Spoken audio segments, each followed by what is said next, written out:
ខ្ញុំបាទ Asif Benyamini សូមថ្លែងសារនេះទៅកាន់សាធារណជនខ្ញុំជាបុរសពិការម្នាក់អាយុ53ឆ្នាំដែលកំពុងរស់នៅក្នុងទីក្រុង Jerusalem ប្រទេសអ៊ីស្រាអែល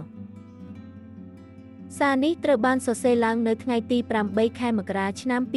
2025វាគឺជាការអំពាវនាវដ៏រំជួលចិត្តមួយដែលបង្ហាញពីភាពបរាជ័យជាប្រព័ន្ធរបស់សង្គមយើងខ្ញុំសង្ឃឹមថាសារនេះនឹងអាចទៅដល់បេះដូងមនុស្សជាច្រើននិងនាំមកនូវការផ្លាស់ប្ដូរបញ្ហាស្នូលដែលខ្ញុំកំពុងប្រឈមគឺការបដិសេធរបស់អាជ្ញាធរក្នុងការធានានូវជីវិតដ៏ថ្លៃថ្នូរសម្រាប់ខ្ញុំនិងអ្នកដទៃនេះជាការពិតដ៏ឈឺចាប់មួយដែលយើងមិនអាចទទួលយកបានក្រុមដែលរងផលប៉ះពាល់ខ្លាំងបំផុតគឺជនពិការនិងជនអនាថាជាច្រើនអ្នកនៅក្នុងប្រទេសអ៊ីស្រាអែលពួកគេកំពុងរស់នៅក្នុងស្ថានភាពដ៏លំបាកបំផុតស្ថានភាពប្រចាំថ្ងៃរបស់យើងគឺពោរពេញទៅដោយការលំបាកជាបន្តបន្ទាប់ហើយជារឿយវាហាក់ដូចជាមិនអាចទ្រាំទ្របានយើងរស់នៅដោយការតស៊ូជារៀងរាល់ថ្ងៃ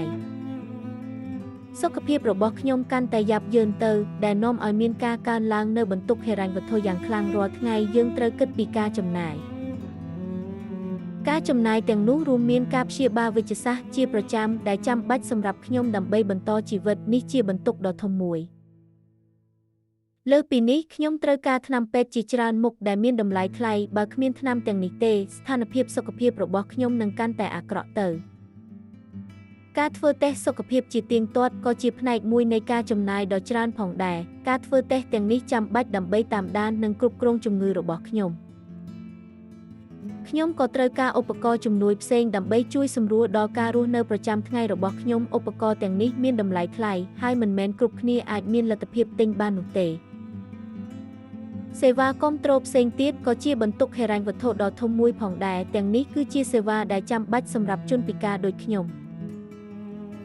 ជាអកុសលមិនមានដំណោះស្រាយសមហេតុផលណាមួយត្រូវបានផ្ដល់ជូនសម្រាប់ជនពិការឬអ្នកដែលរស់នៅឯកោនោះទេយើងហាក់ដូចជាត្រូវបានគេបំភ្លេចចោលខ្ញុំបានព្យាយាមស្វែងរកជំនួយម្ដងហើយម្ដងទៀតដោយបានអំពាវនាវទៅកាន់គ្រប់ស្ថាប័ននិងប្រភពដែលអាចធ្វើទៅបានខ្ញុំមិនដែលបោះបង់ក្តីសង្ឃឹមឡើយប៉ុន្តែការឆ្លើយតបទៅនឹងការអំពាវនាវរបស់ខ្ញុំជារឿយត្រូវបានជួបជាមួយនឹងការប្រងើយកន្តើយពួកគេហាក់ដូចជាមិនខ្វល់ពីទុក្ខលំបាករបស់យើងឡើយពេលខ្លះការឆ្លើយតបទាំងនោះថែមទាំងត្រូវបានតដោយអរិភាពឬគុំគួនទៀតផងនេះធ្វើឲ្យខ្ញុំមានអារម្មណ៍ឈឺចាប់និងអស់សង្ឃឹមលទ្ធផលនៃការអំពាវនាវរបស់ខ្ញុំគឺខ្ញុំបានជួបនឹងកញ្ជាំងដែលមិនអាចជ្រាបចូលបានគឺនៃការធ្វេសប្រហែសពីសំណាក់ការិយាធិបតេយ្យវាហាក់ដូចជាគ្មានផ្លូវចេញឡើយធម្មជាតិនៃសំណើរបស់ខ្ញុំគឺគ្រាន់តែជាការអំពាវនាវសាមញ្ញនឹងមនុស្សធម៌មួយប៉ុណ្ណោះដើម្បីសុំជំនួយខ្ញុំមិនទាមទារអ្វីលើសពីនេះទេអ្វីដែលខ្ញុំមិនស្វែងរកគឺការអាណិតអាសូរខ្ញុំមិនចង់បានការអាណិតអាសូរពីនរណាម្នាក់ឡើយអ្វីដែលខ្ញុំស្វែងរកគឺដំណោះស្រាយជាក់ស្ដែងសម្រាប់ជីវិតដ៏ថ្លៃថ្នូរមួយខ្ញុំគ្រាន់តែចង់រស់នៅដោយមានសេចក្តីថ្លៃថ្នូរដូចមនុស្សទូទៅខ្ញុំកំពុងស្វែងរកព័ត៌មានជាក់លាក់អំពីអង្គការសប្បុរសធម៌នានាអង្គការទាំងនេះអាចជួយដល់អ្នកដែលកំពុងជួបការលំបាកខ្ញុំក៏ចង់ដឹងអំពីសមាគមនានាដែលអាចផ្ដល់ជំនួយដល់ជនពិការនិងជនអនាថាសមាគមទាំងនេះមានសារៈសំខាន់ណាស់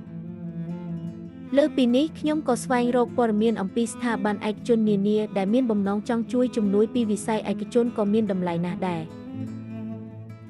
គោលបំណងនៃស្ថាប័នទាំងនេះគឺដើម្បីជួយផ្ដល់ជំនួយហិរញ្ញវត្ថុជំនួយនេះអាចជួយសម្រាលបន្ទុកដ៏ធ្ងន់ធ្ងររបស់យើង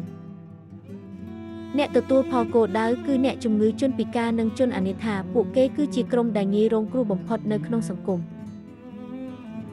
គោលដៅចុងក្រោយនៃជំនួយទាំងនេះគឺដើម្បីអាចឲ្យយើងមានជីវិតជាមូលដ្ឋានមួយប្រកបដោយសេចក្តីថ្លៃថ្នូរនេះគឺជាសិទ្ធិជាមូលដ្ឋានរបស់មនុស្សគ្រប់រូប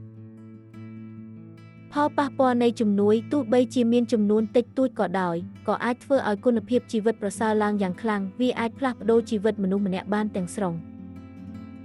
ជំនួយតិចតួចក៏អាចផ្ដល់ក្តីសង្ឃឹមនិងកម្លាំងចិត្តដល់អ្នកដែលកំពុងអស់សង្ឃឹមផងដែរវាបង្ហាញថាពួកគេមិនត្រូវបានគេបំភ្លេចចោលឡើយសារដ៏សំខាន់ដែលខ្ញុំចង់បង្ហាញគឺការបង្ហាញពីភាពធន់និងក្តីសង្ឃឹមសម្រាប់សង្គមមួយដែលមានក្តីមេត្តាករុណាកាន់តែច្រើនយើងត្រូវតែជឿជាក់លើមនុស្សជាតិវាគឺជាសក្ខីភាពមួយចំពោះផលប៉ះពាល់ដ៏ជ្រាលជ្រៅនៃសេចក្តីសប្បុរសអាចផ្លាស់ប្ដូរពិភពលោកបាន ខ្ញុំជឿជាក់ថាមនុស្សគ្រប់រូបសមនឹងទទួលបានជីវិតដ៏ថ្លៃថ្នូរយើងទាំងអស់គ្នាមានតួនាទីក្នុងការធ្វើឲ្យរឿងនេះក្លាយជាការពិតសូមកុំប្រងើយកន្តើយចំពោះការអំពាវនាវនេះសូមជួយគ្នាទៅវិញទៅមកដើម្បីសាងសង្គមមួយដែលប្រសើរជាងមុន